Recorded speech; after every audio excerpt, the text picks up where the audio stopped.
Bueno, antes que nada, muy buenas tardes ya y disculpen este minuto de retraso.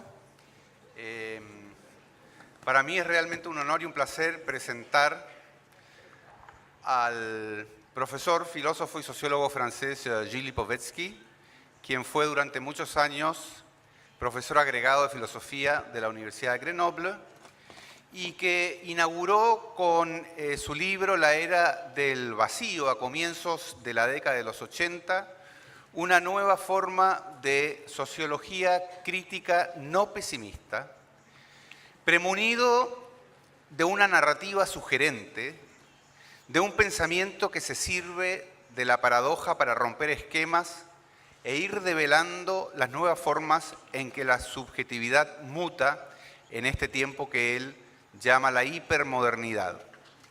Estas mutaciones las asocia a la separación del sujeto respecto de la esfera pública, la incapacidad de las grandes instituciones colectivas para configurar un horizonte de sentido, las dificultades para circunscribir vidas individuales en estructuras totalizadoras.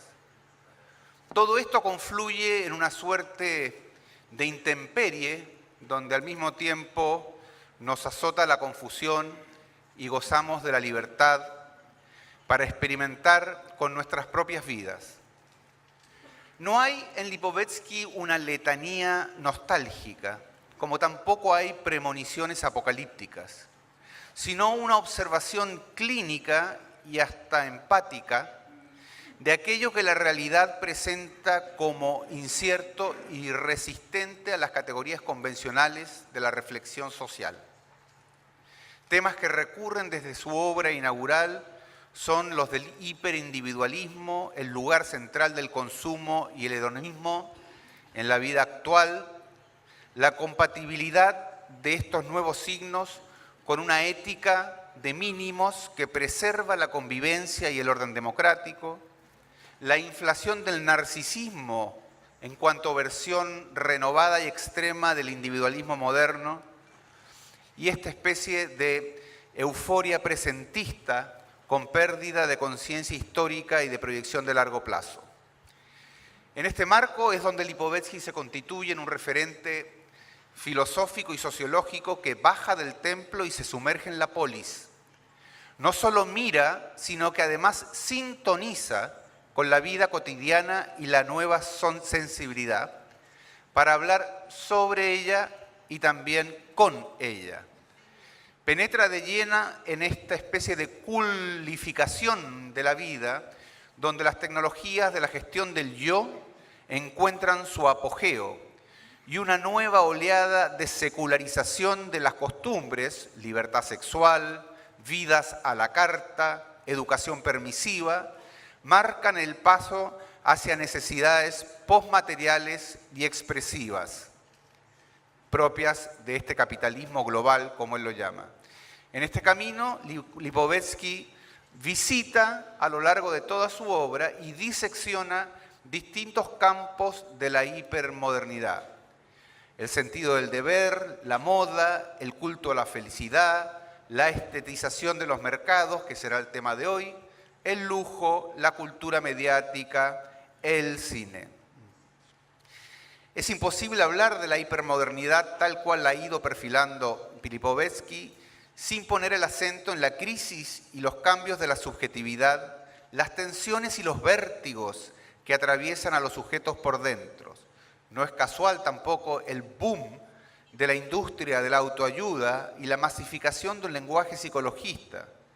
Vacío, sin sentido, desorientación, son palabras que aluden a un sujeto que vive diagnosticado como ansioso o depresivo. Esto es más claro en obras como Los tiempos hipermodernos, donde Lipovetsky advierte sobre el fin de la euforia posmoderna y el paso de un hedonismo optimista a las angustias respecto de los nuevos riesgos. La obra de Lipovetsky es profusa. Todos los libros han sido traducidos, salvo el más reciente, que todavía no, al español por la editorial Anagrama. La mayor parte está afuera en el mesón. Entre ellos cabe destacar La Era del Vacío, El Imperio de lo Efímero, El crepúsculo del deber, La tercera mujer, El lujo eterno, Los tiempos hipermodernos, estoy abreviando un poco para no usar todo el tiempo, La felicidad paradójica y La estetización del mundo. Y finalmente, hoy Lipovetsky nos va a hablar sobre los mercados de la belleza en un mundo de vacíos. Allí el autor nos confronta con esta imbricación total entre la estética, en amplio sentido de la palabra, y los mercados de consumo.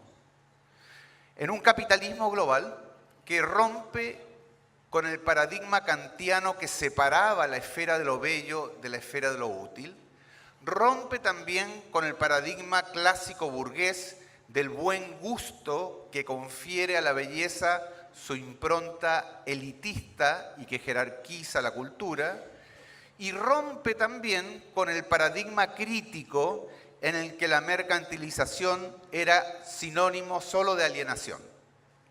Pero no voy a hablar más. Dejo con ustedes a Gilles Lipovetsky, para quien pido un cálido aplauso.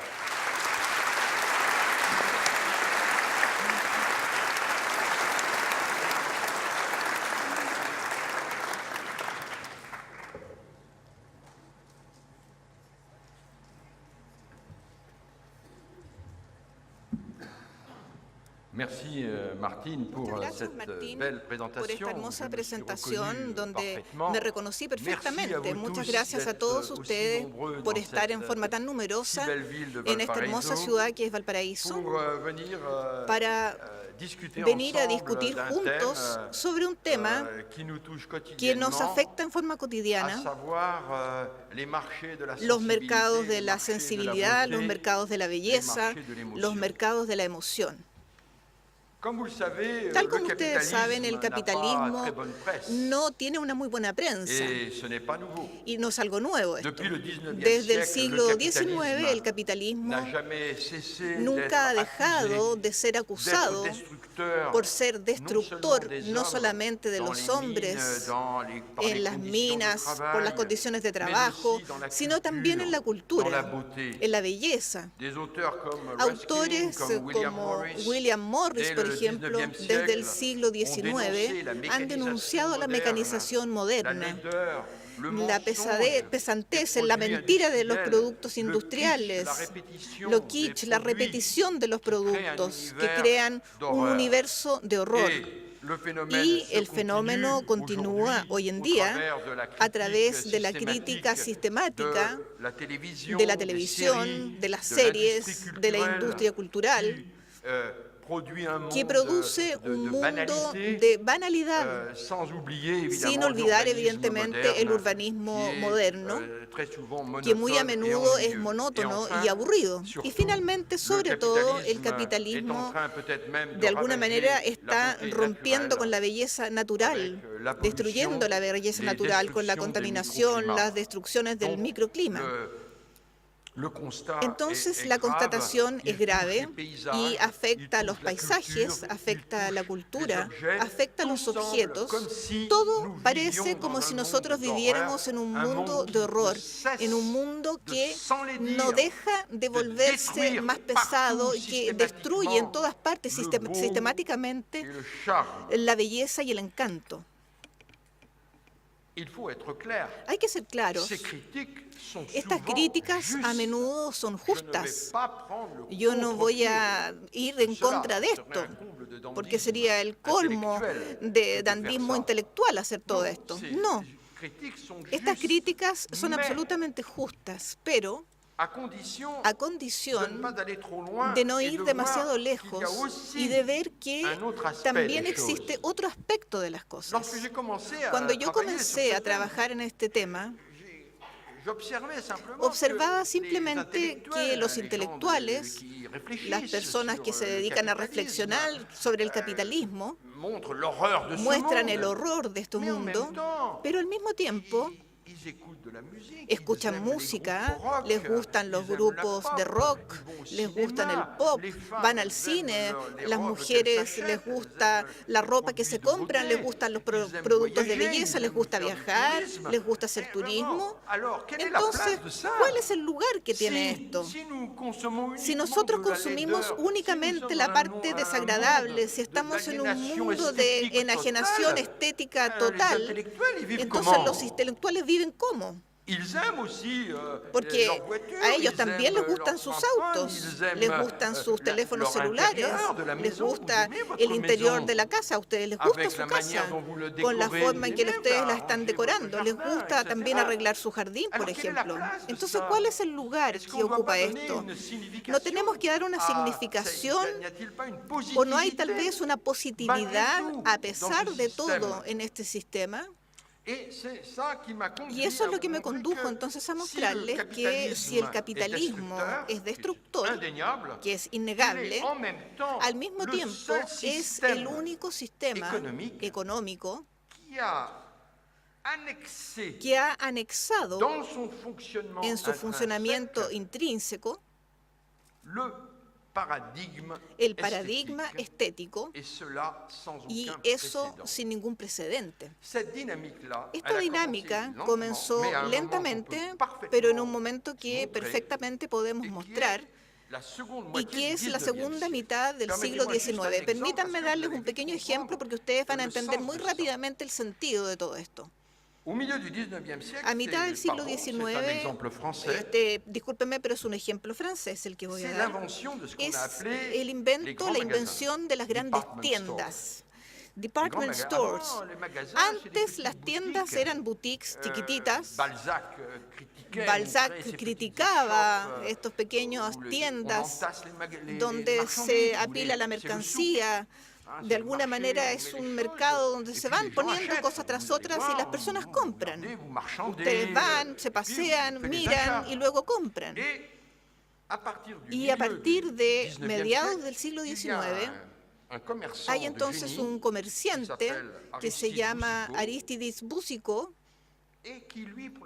que por primera vez recurre a alguien que todos ustedes conocen aquí en esta sala, porque se trata de Gustavo Eiffel, el padre de la Torre Eiffel, y hace construir entonces una especie de templo comercial que se llama el Buen Mercado. Está esto en la Riviera Izquierda, en París, en la Rive Gauche, y se va a volver de alguna manera el prototipo de las grandes tiendas. El éxito es formidable porque crea una especie de fiebre en todo el mundo occidental. Los americanos, los ingleses, todos van a copiar el modelo. ¿Y qué es lo que hace Boucicaut? Primero hace una tienda gigantesca, pero con una arquitectura de espectáculo extraordinaria. Es el nacimiento de la arquitectura de vidrio y de fierro, de las cúpulas. Ustedes van a las Galerías Lafayette en París y tienen todavía estas grandes cúpulas maravillosas. Es como entrar a una catedral ligada al comercio, evidentemente, pero que crea una especie de fascinación extraordinaria de parte de los consumidores. Se llama entonces la octava maravilla del mundo, porque hay tantos papeles por todas partes. Boucicaut, de alguna manera, hace grandes vitrinas, presenta las mercancías como un espectáculo, hace que vengan artistas, conciertos, exposiciones. Boucicaut inventó casi todo en el marketing moderno. Entendió que la mercancía era un espectáculo que hace soñar, un espectáculo que crea pasión a tal punto de que esta gran tienda va a ser denunciada en algunos textos, acusándolo de haber hecho nacer un nuevo vicio, no en los pobres, en las mujeres, de la clase media. ¿Y este vicio qué es lo que es? La cleptomanía.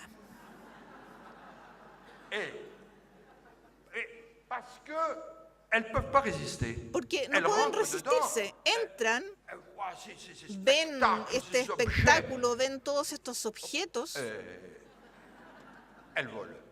y Et roban. le grand magasin Y la gran tienda, entonces, o estas grandes tiendas, están asimiladas a esto.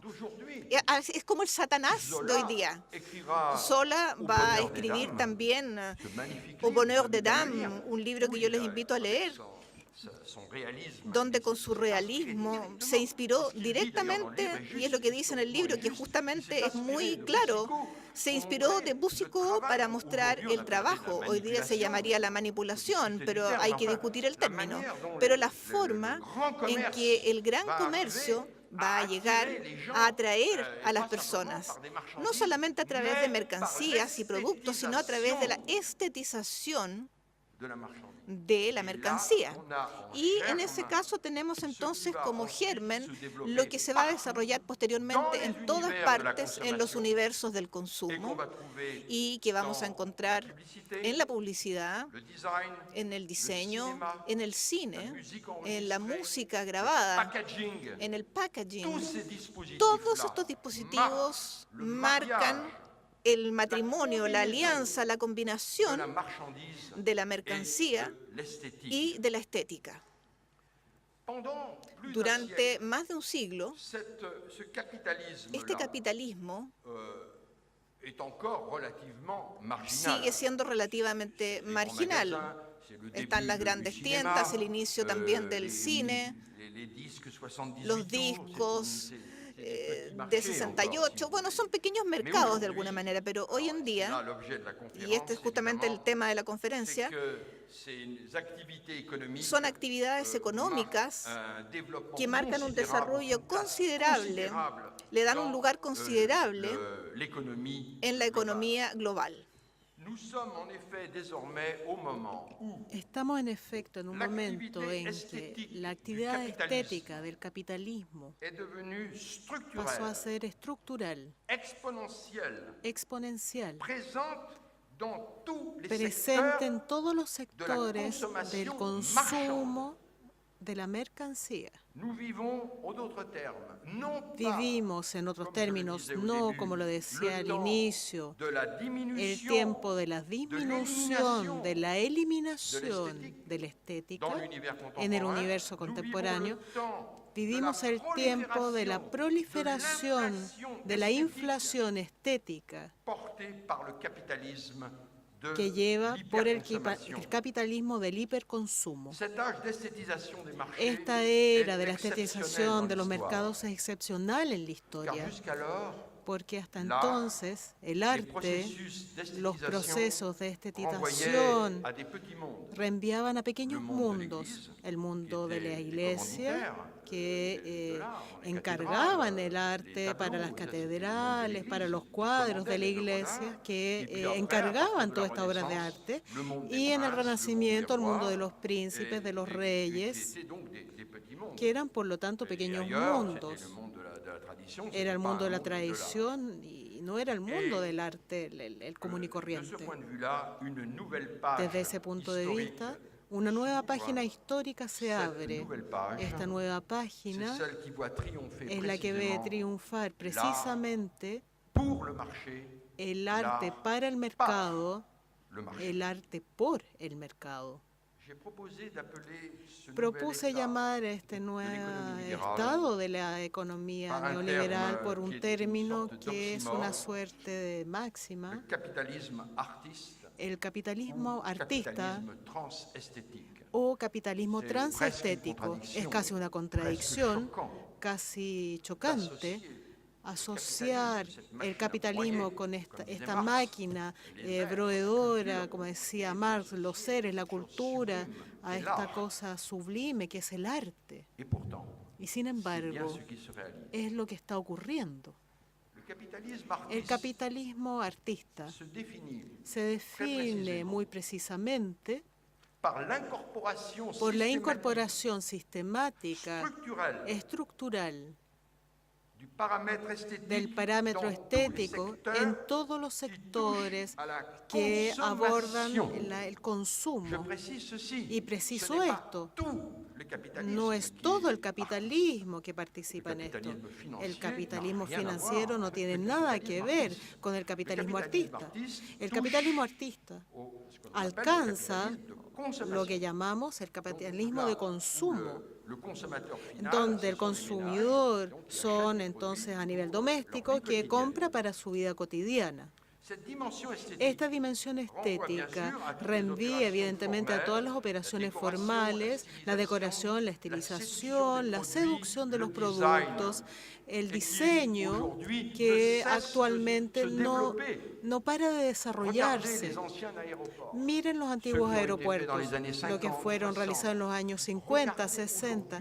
Miren actualmente cuando ustedes entran en los nuevos aeropuertos, tienen la impresión de estar en galerías comerciales. Es increíble, con vitrinas de lujo, negocios que resplandecientes, restaurantes, bares. Los aeropuertos en sí mismos tienen una dimensión estética.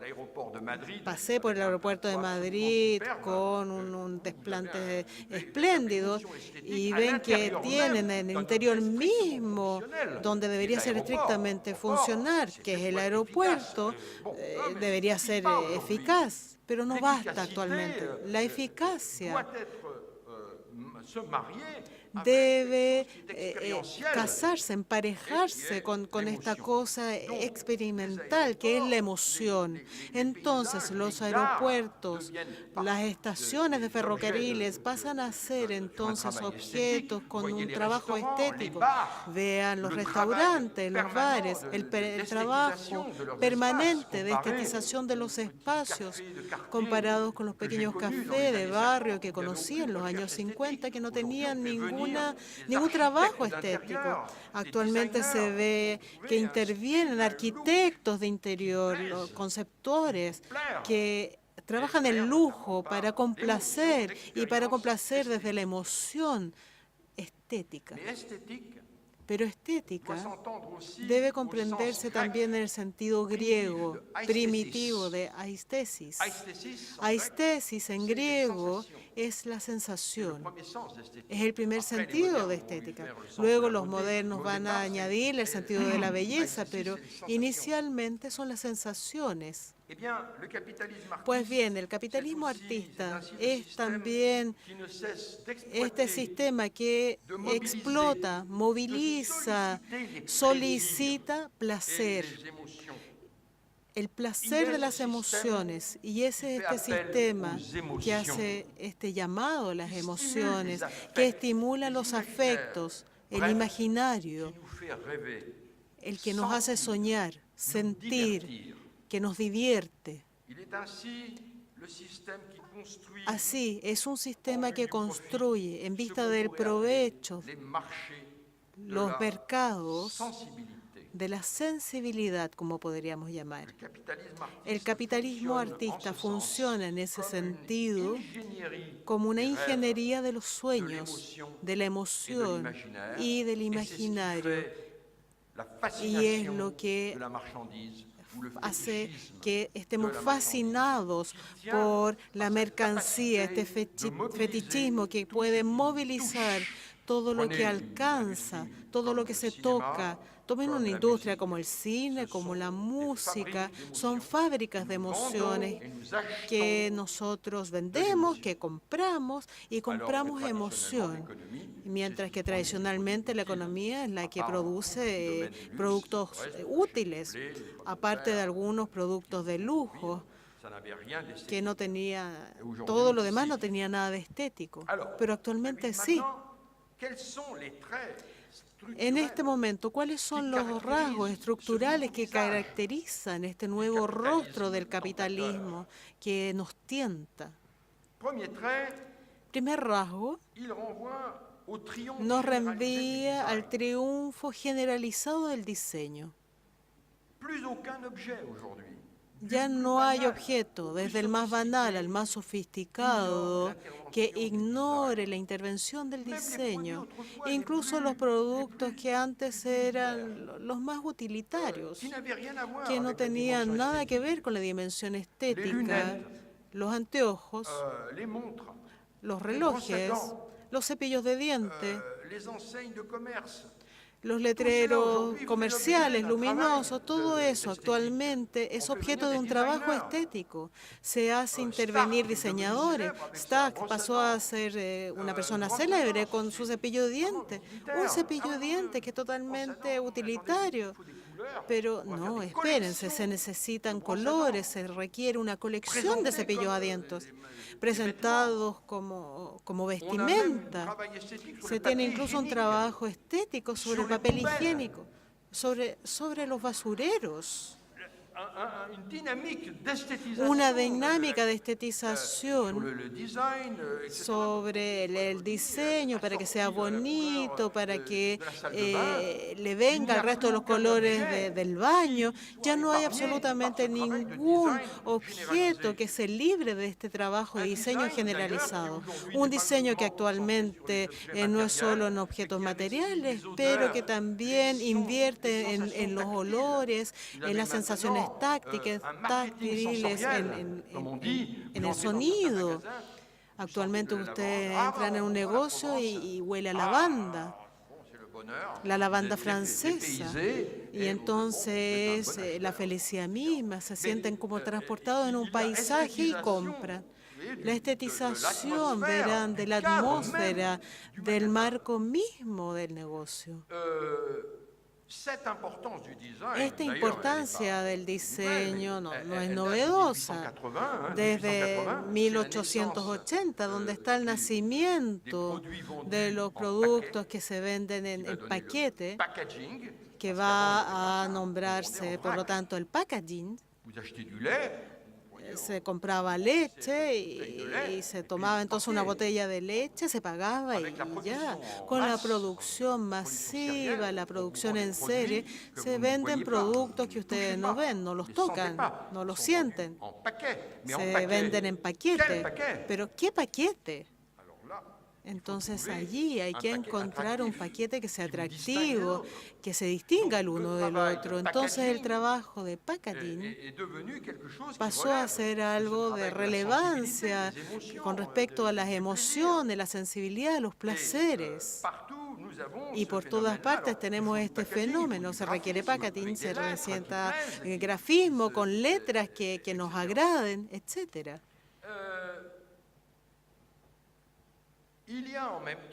Al mismo tiempo, con respecto a lo que era el diseño en su inicio en los años 1910, 1920, vemos que hay un alza del paradigma de las emociones, el paradigma de lo sensible. Las primeras formas de diseño, cuando vemos de Boyol, de Wittwell, de Corbusier, de Charlotte Perriand, es un diseño frío, un diseño de ingenieros, de funcionalistas. Tienen actualmente, por el contrario, un diseño sensible que alcanza las emociones, que hace soñar y que parte hacia direcciones totalmente diversas. Se requiere que los objetos tengan un poder de evocación sentimental, de placer sensorial, con nuevos materiales que permiten ser tocados para los placeres sensitivos desde algunas materias, que evoquen asociaciones y no simplemente lo que era inicialmente el diseño, es decir, la verdad del objeto, delibrada de todo ornamento burgués que eran espantosas para la gente antiguamente. Actualmente está este dogmatismo que se encargaba antes por el funcionalismo, pero ahora que toca las emociones, las sensaciones. Actualmente, en alguna medida, para vender un objeto, ya no se vende simplemente un producto, pero se vende un estilo, se vende belleza, se venden emociones, sensaciones. El mundo comercial pasó a ser tanto un valor de uso, valor de intercambio y valor estético en el sentido amplio del término. Ese era el primer rasgo. El segundo rasgo es la extraordinaria diversificación de los estilos. Esta diversificación la encontramos en todas partes. La encontramos en la decoración, en el diseño, en el arte, en el ambiente musical, en el cine, la arquitectura, incluso en la cocina, porque actualmente la cocina es una cocina de emociones, de experiencias. Ya no vamos al restaurante simplemente para comer. Hay una experiencia completa, global, estética. No sabemos realmente qué comemos, pero lo que importa es la emoción que se tiene en el restaurante, que sea totalmente novedoso, etc. Pero todo el mundo lo entiende. Hay jóvenes aquí que escuchan música, que es digital, Spotify. Hay más de 30 millones de ofertas musicales. Más de 30 millones. Eso excede la capacidad de cada uno de nosotros. Estamos en la sobreabundancia estética, en la proliferación de la oferta estética. La música es un ejemplo, pero actualmente ocurre lo mismo para las películas, con la multiplicación de plataformas de video, con Netflix, Amazon, y que se multiplica. Podemos revisionar películas y series al infinito. Y los estilos actualmente, antes muy homogéneos, modernistas, actualmente cohabitan con un diseño decorativo, conceptual. Todos los estilos actualmente pueden ser citados. Entonces, evidentemente, esto no es novedoso. Siempre ha habido en las sociedades precedentes varios estilos distintos. Por ejemplo, bajo el antiguo régimen estaba la cultura de la élite, de la corte, y la cultura popular, con una gran diferencia entre ambas, porque el mundo de los campesinos, con su manera de cantar, de vestirse, de bailar, pertenecían a un mundo, y los de la corte tenían la elegancia, el refinamiento, las maneras, y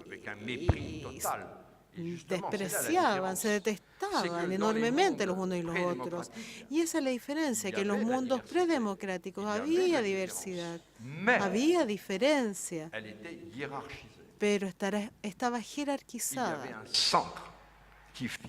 Había un centro que fijaba el orden de las cosas, el mundo de la corte y luego los otros.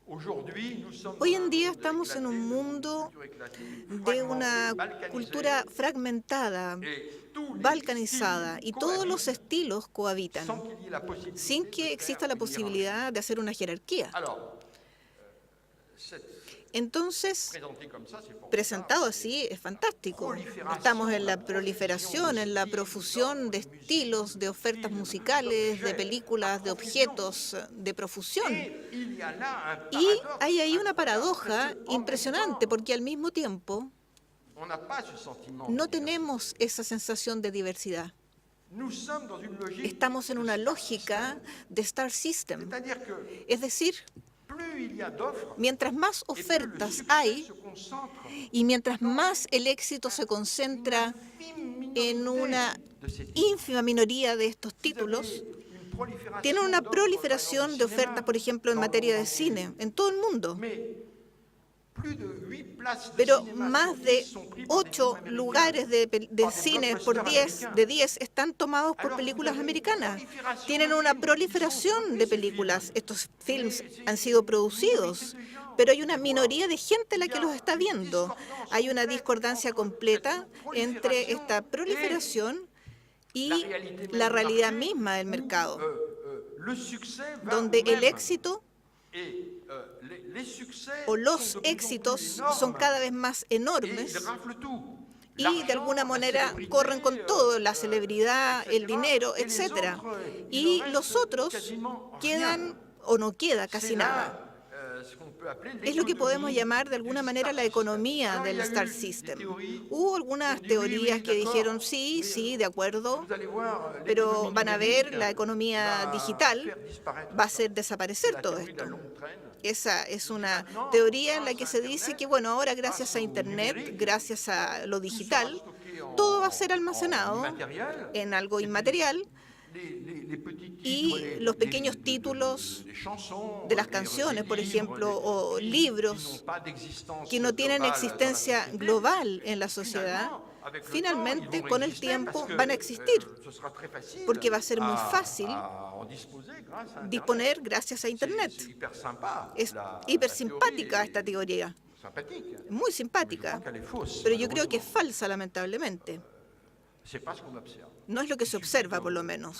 Basta con frecuentar un poquitito Netflix para darse cuenta que todo el tiempo tienen las mismas películas y además les recomiendan las películas que han tenido éxito. Este tiene 98% de audiencia y este otro tiene solamente 50%, entonces nadie lo va a ver. Y es un poco lo mismo.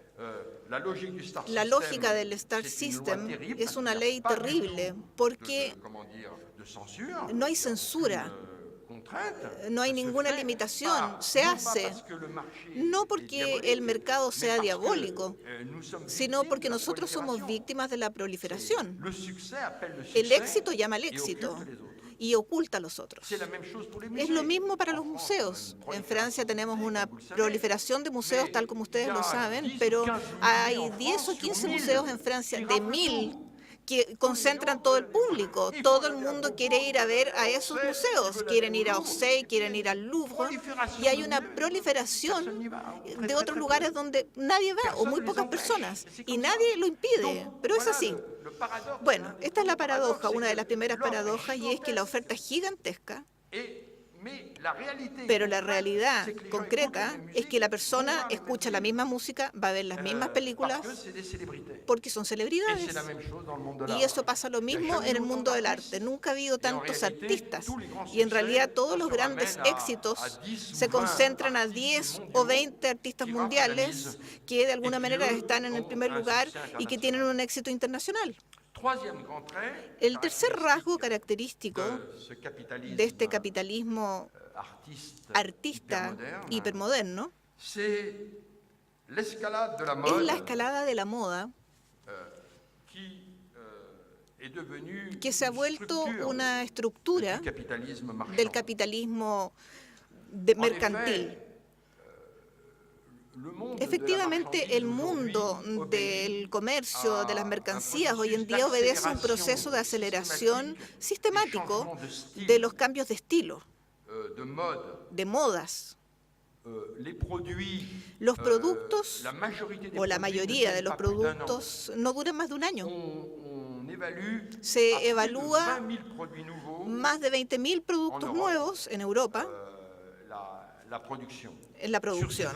Y de estos 20.000 productos, hay una minoría que se mantiene. Y luego al año siguiente se vuelve a relanzar con 20.000 productos nuevos, 25.000 productos nuevos. Entonces la lógica, que era aquella de lo efímero, del cambio permanente, que antaño tenía que ver con la vestimenta, con el vestuario, se ha convertido en la ley del capitalismo de consumo.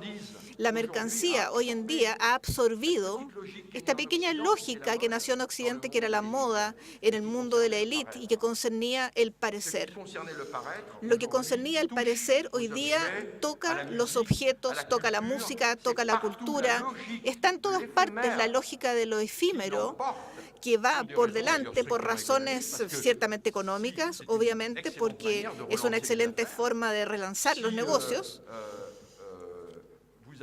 Si ustedes siempre tienen el mismo auto, que no pasa a estar en la moda, van a mantener siempre el mismo auto. Y lo sabemos desde General Motors, desde los años 30, en su combate contra Ford. Ford no tenía esta lógica. Ford tenía la lógica antigua, por eso perdió. Porque dijo, no, los autos hay que tener un auto sólido.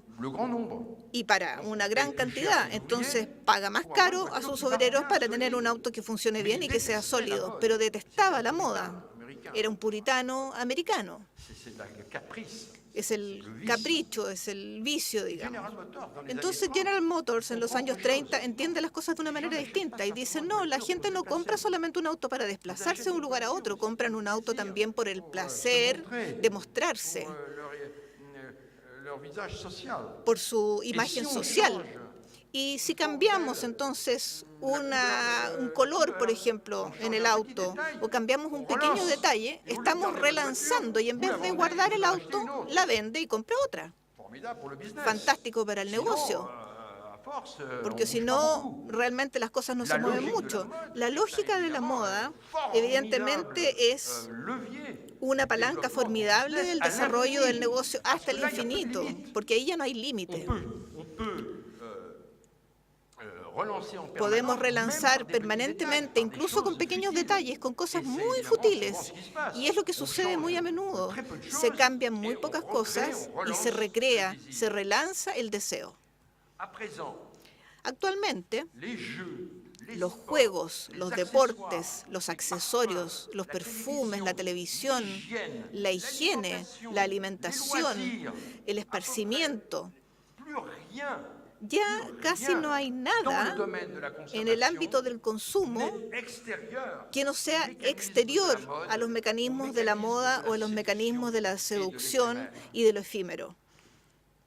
Et en ce sens, nous En ese sommes sentido, autant nosotros de la mode généralisée estamos en la moda generalizada o en la hipermoda, et qui est une forme artistique, que es d'une una certaine forma façon, artística de alguna qui manera, était celui de l'art moderne, que era puisque el l'art arte moderne moderno, porque el arte a, moderno a sacralisé l'innovation, sacralizó la innovación. changé en permanence, Hay au que lieu de cambiar répéter. permanentemente en vez de Bien, repetir. cette logique-là, Entonces, qui est celle de esta la lógica, mode que es la et de lógica l'art, de la moda y la est désormais lógica del au arte, cœur même está en du el monde corazón du mismo del capitalisme. mundo del capitalismo.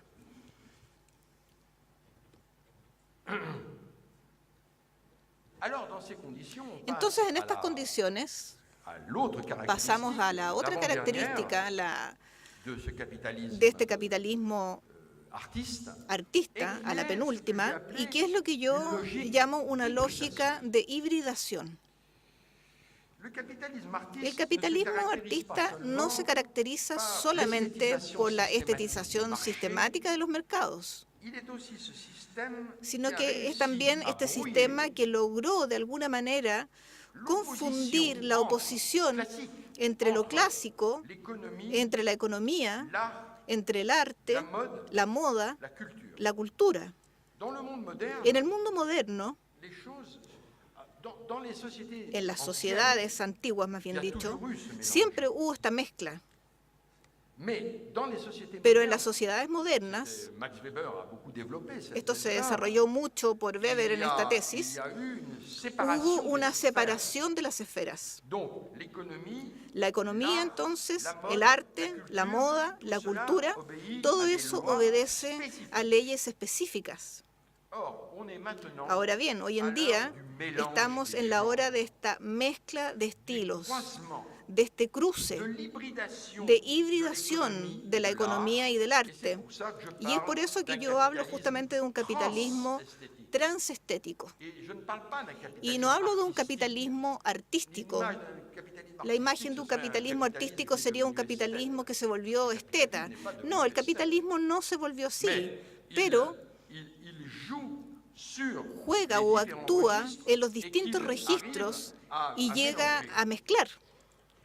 Notre époque est donc marquée Nuestra par la época está marcada dérégulation entonces por la des desregulación distinctions de las entre distinciones l'industrie entre et la le style, industria y el estilo, la mode la et moda y el l'art, le arte, divertissement la et la diversión y la cultura, culture, le commercial et lo le comercial y lo creativo, créatif, la culture de masse, la cultura de público, de masa y la alta cultura. chaque jour. Cada día Le monde industriel el se mundo croise industrial avec se l'univers de cruza la con el mode et universo le de la monde moda l'art. y con el mundo del Les arte. ustensiles de cuisine, Los et de utensilios salle de bain, cocina, por ejemplo, la y los lingerie, utensilios del baño, les chaussures las de cosas para sport, lavar, los les zapatos lunettes, deportivos, ne los sont plus lentes, seulement des ya produits no son techniques, solamente productos técnicos, mais ce sont des sino que articles son de mode. artículos de moda. Peu à peu, Poco a poco, todo se vuelve artículo de moda. Incluso los cascos para andar en moto se venden como si fueran extensivos, digamos, de la moda, que garantizan una especie de look a la persona que lo está comprando, no solamente para protegerse de los accidentes que pueda tener en la moto, sino le da un look. Tienen también el caso de los lentes. Bueno, esa es una prótesis médica, el lente, pero ya no. La multiplicación de tiendas que hay y la cantidad de lentes que hay en las tiendas son realmente tiendas de moda, que tienen una vocación, una voluntad estética. En este contexto, entonces, las asociaciones industriales, con las notoriedades de la moda, se banalizan. Lagerfeld, por ejemplo, o Jacob, han diseñado botellas de Coca-Cola. Lagerfeld, que es el hombre del lujo de Chanel, y que rediseña la botella de Coca-Cola. Stella McCartney o Madonna tiene colecciones para H&M. Antes no era el mundo en el que estábamos. Las personas que estaban en la industria eran industriales y las personas de la moda se dedicaban a la moda y uno los miraba un poco de lejos. La moda era la bailarina, simpática, pero no era algo muy serio. Hoy día no es así. Hoy día hay asociaciones sin cesar, justamente para poder cruzar el mundo de la industria con el mundo de la moda. Vemos hoy en día marcas que recurren a artistas vanguardistas, artistas del rap, del pop, por ejemplo, para diseñar ciertos productos. El rapero americano Kanye West creó unas zapatillas de gimnasia de básquet para Nike, para Adidas, por lo tanto, productos de gran consumo, las zapatillas, y recurrieron a un rapero, porque el mundo del rap es el mundo de los blacks americanos, underground. Entonces, perfectamente se integró con el universo hipercapitalista, hipermercado de Nike o de Adidas. Esa es la novedad radical del proceso, como ven ustedes, pero no solamente las grandes marcas de masa, sino que también tienen productos de lujo. Vuitton, por ejemplo, hace trabajar cada año artistas vanguardistas para colecciones de carteras. Murakami, Stefan Huss, Jeff Koons, todos han creado colecciones de carteras para Vuitton. Para los filósofos hay un problema. Porque cuando ustedes compran una cartera Vuitton, está firmado Murakami. Es un problema, porque entonces están comprando una obra de Murakami o están comprando un producto Vuitton. No sé cómo responder a esta pregunta. Estamos, como les digo, en la hibridación, la mezcla de estilos. Swatch, por ejemplo, también es un reloj que inventó el reloj de plástico, que realizó numerosos modelos en series limitadas. Vasarely, Almodóvar, San Francis, todos crearon modelos para Swatch. Tienen por todas partes, sin cesar, la voluntad de desestabilizar las antiguas categorías modernistas del arte, de la economía, de la vanguardia del mercado. Antes el arte eran los artistas, la bohemia, y la bohemia era un mundo al revés, que no respetaba los valores, que no respetaba el dinero, que despreciaban el mercado. Los artistas ya no desprecian el mercado para nada, o al menos el mercado los llama, los integra en muchos aspectos dentro de su funcionamiento. Estamos en un universo extremadamente distinto, de desestabilización total. Vuelvo sobre esta pregunta del arte y de la moda. Incluso por los años 60, el arte y la moda, la moda y la industria son mundos totalmente distintos. Actualmente, ¿qué vemos? Vemos que hay creadores de moda que trabajan para la gran industria y al mismo tiempo los museos presentan des créateurs de mode. creadores de moda. Donc, Entonces, la moda está dedicada dentro del museo. Me recuerdo en el comienzo de los años 80, yo estaba en Nueva York y era la primera vez que veía esto. Yves Saint Laurent, que estaba en el Museo Metropolitano, la primera exposición de un creador de moda en un museo. El museo desde el siglo XVIII, porque es una invención del siglo XVIII el museo, es la consagración de la obra de arte, las obras sublimes de la humanidad para la eternidad. Pero entonces, si la moda está en el museo, entonces, ¿de qué estamos hablando? Es que la moda es arte. No me molesta, pero es un cambio de paradigma, porque la moda en general es algo fútil, es algo considerado como secundario. Entonces hay una desestabilización completa. Los creadores de moda están ahora consagrados en el museo. El museo se abre a la industria, a las marcas, y entonces por razones totalmente económicas que le permiten al museo exportar, como el Louvre, que pasa a ser una suerte de sucursal, de sede, que va a abrir puertas en Kuwait o en Medio Oriente para tener enseguida divisas. Entonces tenemos un universo hipermercantil que funciona con la integración del ámbito estético. Pues bien, el último rasgo que nos va a acercar un poco a nuestra existencia, que caracteriza el capitalismo artista, es la estetización de los individuos y del consumidor. Y ese es un punto capital.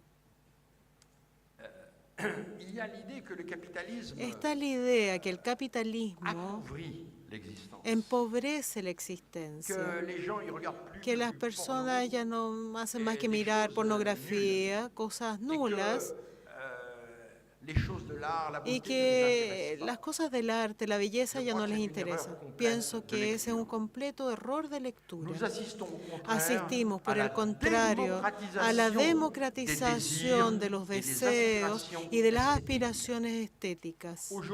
Actualmente, los individuos son cada vez más demandantes de música, de películas, de imágenes, de fotografías, de videos,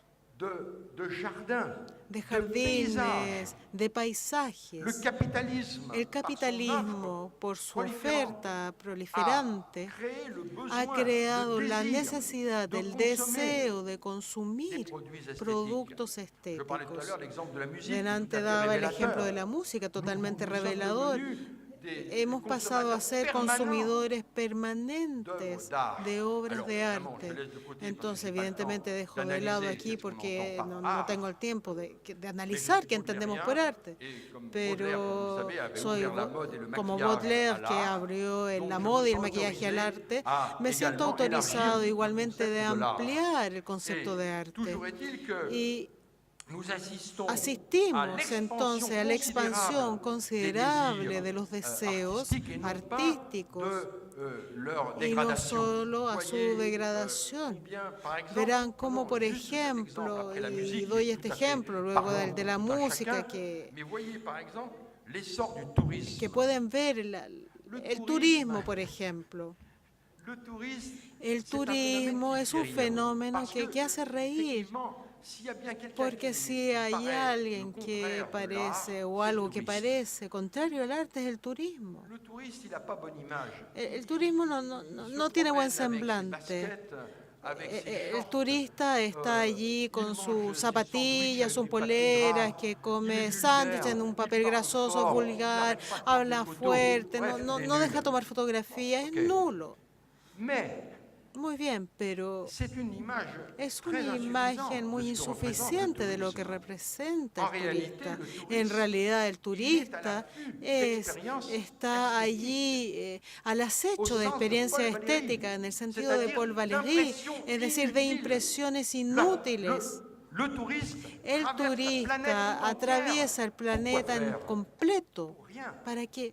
para no hacer nada, solo para sentir, para resentir sensaciones ante las pirámides, las montañas, solo para ser emocionado por estas bellas cosas de la vida. El homo turisticus es el homo aestheticus. Está a la búsqueda de emociones estéticas, entonces evidentemente es un estetismo que no es el de Oscar Wilde o de Baudelaire, porque el turista está apurado y entonces va rápido. Hemos medido en promedio un turista delante de los obeliscos, se queda en un promedio de 5 segundos. 5 segundos delante de una obra. Pero si se desplaza para ir a ver quién ha hecho ese cuadro, son 9 segundos. Entonces, en efecto, podemos presentar el hecho es que la sociedad contemporánea ha generalizado el gusto de las experiencias estéticas en los conciertos. Entonces, la decoración interna de las casas con nuestros gustos, con el mobiliario que se nos parezca. Los niños también los llevamos a IKEA para que compren cosas que les gusten. La estética es tener cosas que a uno les gustan, de las cuales puede apropiarse. En la música, los videos, los viajes, por todos lados hay un sobreconsumo estético y no solamente de consumo, pero cada vez más hay personas que quieren hacer actualmente cosas estéticas. Entonces, el teatro, los coros, la fotografía, los videos, hay actualmente una explosión, un auge de artistas llamados aficionados, que ya no se contentan con trabajar o consumir, pero que quieren expresarse a través de una multitud de obras. Y con esto llego a la conclusión, asistimos en el seno mismo del capitalismo artista a una formidable explosión de profesiones artísticas. A Nueva York hay 2 millones de artistas, a Nueva York. Entonces tenemos por todas partes un auge de todas las profesiones que son relativos al arte. El arte ya no es una pequeña cosa, ya no es un fenómeno marginal, periférico de la economía, está integrado en este otro fenómeno. El tiempo pasa rápido, permítame concluir a partir de 2 grandes problemas. Primero, tomando altura, este capitalismo artista, ¿está bien o no está bien? ¿Es un progreso o no lo es? Evidentemente es objeto de un debate muy grande. Si usted es un ecologista radical, el capitalismo artista es un horror. Es un horror, porque lo va a estimular en permanencia a comprar. Y si todo el planeta se pone a comprar como los norteamericanos, nos harían falta 5 o 6 planetas que no tenemos. Entonces, ¿cómo vamos a hacerlo? Entonces se necesita ver en el capitalismo artista una máquina diabólica que nos lleva al precipicio. Se requiere entonces, para los ecologistas radicales, se trata de reducir las necesidades, de dejar de lado lo superfluo, esta suplantación del capitalismo artista y centrarnos en las cosas esenciales. Comprendo muy bien el procedimiento. No la comparto. No la comparto porque pienso, muy bien, pienso que moralmente es muy correcta, pero es utópico. Entonces no vamos a sacarle a estos hombres modernos el gusto del movimiento, de la novedad, porque ya no estamos en sociedad de tradición. Y en las sociedades abiertas, como decía Durkheim, hay un llamado al infinito, a la diversidad, a la diferencia. Y entonces no creo que haya austeridad, no creo en el puritanismo de las costumbres, no creo en una ecología que sea castigadora. Pienso que la solución del problema no va a ser de romper este capitalismo artista, pero por el contrario, uno de invertir en la innovación. Solo la innovación tecnocientífica va a permitir resolver los problemas planetarios que se anuncian, alimentar a 1.000 millones de individuos, luchar contra el recalentamiento global. No se va a hacer simplemente denunciando los enjuegos del capitalismo artista. Debemos proponer nuevos modelos, nuevas tecnologías capaces de economizar energía, de reducir los gastos, y es en la movilización de la inteligencia y no en la reducción del arte que podremos tener una oportunidad de ir hacia lo que es mejor.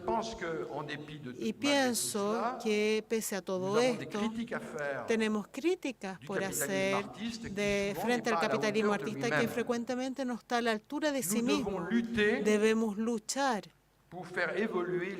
para permitir que los mercados evolucionen hacia la calidad, porque no es la implicación de la economía y del arte, el uno en el otro lo detestable, sino el polo comercial que la lleva por sobre la dimensión creativa. El capitalismo artista está quebrantado en sí mismo.